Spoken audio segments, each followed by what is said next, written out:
ప్రపంచ చమురు చరిత్ర. ప్రపంచాన్ని నడిపించే ఇంధనం, అంతర్జాతీయ సమాజాన్ని ఆడించే ధనం చమురే. మనకు తెలిసిన చమురు యంత్రాలకు వాడేది మాత్రమే అనుకుంటాం. కానీ ఇప్పుడు మనం వాడుతున్న దాదాపు 50% పైగా వస్తువుల్లో చమురు సహ ఉత్పత్తులు వాడుతున్నారంటే మన జీవితాలను చమురు ఏ స్థాయిలో ప్రభావితం చేస్తుందో అర్థమవుతోంది. నిజానికి మన వాహనాలను, యంత్రాలనే కాదు, ప్రపంచ ఆర్థిక వ్యవస్థను కూడా నడిపిస్తున్న ఇంధనం.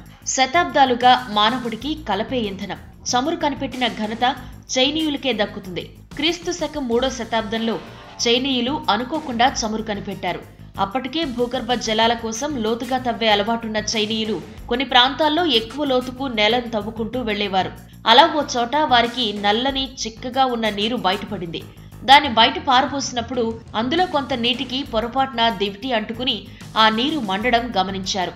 దీంతో అలా నల్లగా వచ్చే నీరును చైనీయులు కాలే నీరుగా పిలుస్తూ ఆ నీటిని మంటలు మండించడానికి, వంటలు చేసుకోవటానికి వినియోగిస్తూ వచ్చారు. ఆపై ఈ ప్రక్రియను జపనీయులు కూడా అందిపుచ్చుకున్నారు. ఇలా చారిత్రక ఆధారాలను బట్టి చమురును అనుకోకుండా కనిపెట్టిన ఘనత చైనీయులకే దక్కుతుంది. కాలక్రమంలో చైనా, జపాన్, మధ్య ఆసియాల నుంచి ఈ ప్రక్రియ పశ్చిమ దేశాలకు, రష్యా మీదుగా బ్రిటన్ వరకు పాకింది. అలా సుమారుగా 500 ఏళ్ల పాటు ఈ ముడి చమురును కేవలం మంటలు మండించడానికి మాత్రమే వాడుకున్నారు. క్రీస్తు శకం 9వ శతాబ్దంలో పర్షియాకు చెందిన రజీ అనే శాస్త్రవేత్త ఈ నీటి నుంచి అతి తేలికైన ద్రవాన్ని వేరు చేశాడు. దానికే కెరోసిన్ అని పేరు పెట్టాడు.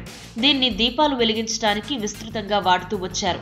ఆపై 1854లో కెనడాకు చెందిన అబ్రహాం జెన్సర్ అనే శాస్త్రవేత్త ఈ కెరోసిన్ను మరింత శుభ్రం చేసి ఎగుమతి చేయటం మొదలుపెట్టాడు. అక్కడి నుంచి ప్రపంచవ్యాప్తంగా కెరోసిన్ ఉపయోగించడం అనే ప్రక్రియ మొదలైంది.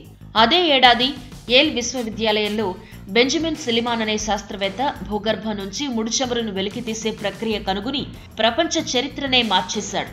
అక్కడి నుంచి క్రూడ్ ఆయిల్ అన్వేషణ, వెలికితీత ప్రపంచ గతినే మార్చేసింది. ఈ వీడియో మీకు నచ్చినట్టయితే లైక్ చేయండి, షేర్ చేయండి. మరిన్ని ఇంట్రెస్టింగ్ వీడియోస్ చూడడానికి మా ఛానల్ కు తప్పక సబ్స్క్రైబ్ అవ్వండి.